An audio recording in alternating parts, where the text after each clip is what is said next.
अभिवादन स्वीकार करें। मैं उदय पठानिया। एक माहौल, आज उस पर आपके साथ बात करने का बहुत मन है और मेरी ये गुजारिश रहेगी कि तमाम जितने भी हमारे युवा हैं, प्रौढ़ हैं, वरिष्ठ नागरिक हैं, वो ज़रूर इस मुद्दे पर अपनी राय दीजिएगा। वजह यही है क्योंकि ये डायरेक्टली जो है वो समाज के साथ जुड़ा हुआ मुद्दा है और इस पर जो चिंतन की वजह है वो एक ऐसे अल्फाज हैं जो आजकल कॉमन तौर पर सुनने को मिल जाते हैं और वो अल्फाज हैं कि होना तो कुछ नहीं है। कितनी निराशा है इन शब्दों में कि होना तो कुछ नहीं है, और ये होने की उम्मीद हम उन लोगों से करते हैं जिन लोगों को हम अपना जो राज काज करने की इजाज़त थमा देते हैं। और इसके साथ ही इन दिनों जो नेपाल में हुआ उसकी वजह से जेन ज़ी का जिक्र भी बहुत हो रहा है और कहीं ना कहीं ये चर्चा चल भी पड़ी है कि आखिर ये जो माहौल है ये किस तरफ सिस्टम को लेके जाएगा, किस तरफ सोसाइटी को लेकर जाएगा। यानी कहीं ना कहीं ये संभावनाएं अब एक तरह से कहें कि चिंगारी भड़क चुकी है कि अगर यही हालात रहे तो फिर आने वाले दौर में हम लोगों की समाज की हालत क्या होगी।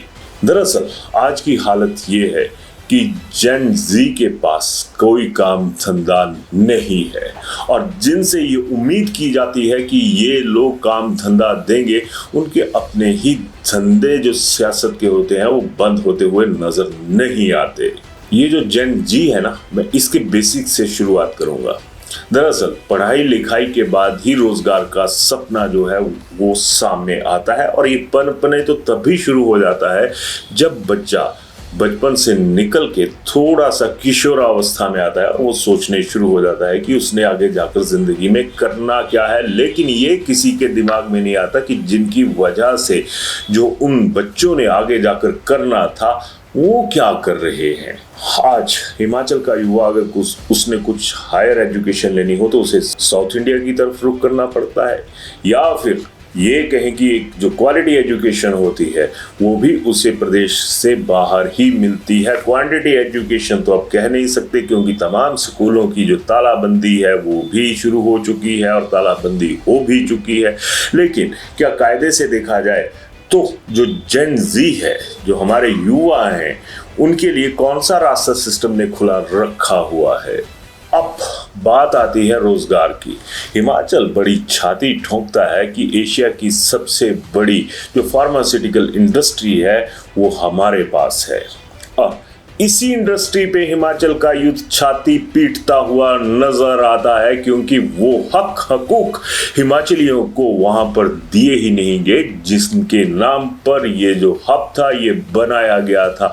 क्या कहा था आप सियासतदानों ने कि 70% रोजगार जो है वो हिमाचलियों को देंगे ना, यहाँ पे दिया कितना। अब आलम यह है कि 70% बाहर के हैं, 30% जो हिस्सा बचता है ना उसमें हिमाचलियों का किस्सा तमाम हो जाता है। और इंडस्ट्री तो एक और भी डेवलप हुई थी हिमाचल में, एजुकेशन इंडस्ट्री ही बन गई है।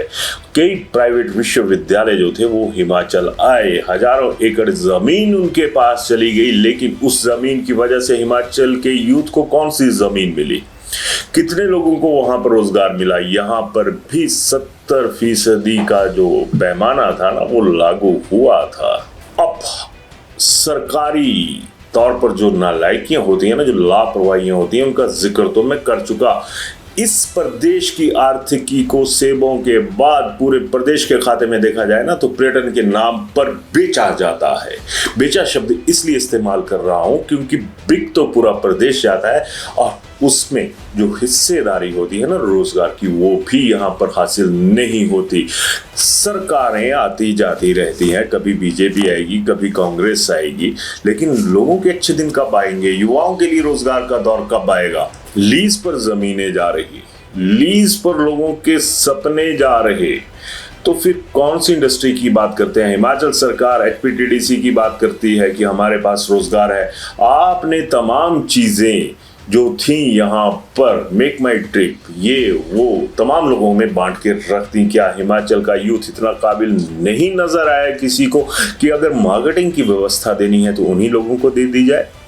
करोड़ों के बिजनेस के दावे खुद सरकार ने इसी संस्थान के जरिए किए हैं, तो अपना संस्थान किस काम का फिर?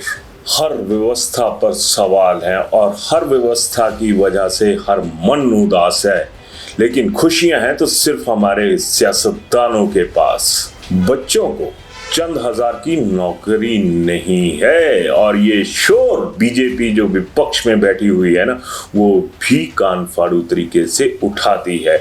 लेकिन जब आप लोगों के अपने वेतन भत्ते 68 लोगों के जब सदन में बढ़ते हैं, तब क्या याद नहीं आती कि आपके लाखों रुपए के भत्ते बढ़ गए और बाकी चीजें बढ़ गई, तो चंद हजार की नौकरी अपने युवाओं को क्यों नहीं?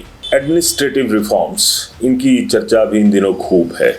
लेकिन एक सवाल आपके सामने रखना चाहूंगा, और मैं पढ़े लिखे युवाओं के साथ साथ जो जेन एक्स है ना, जेन जी के साथ उनके माता पिता, जो जेन जी के माता पिता हैं, उनके साथ भी मेरा एक सवाल रहेगा। बच्चों ने तो अभी जिंदगी देखनी है। आप लोग एक अच्छा खासा हिस्सा अपनी उम्र का बिता चुके हो। आपको एडमिनिस्ट्रेटिव रिफॉर्म्स में क्या नजर आया?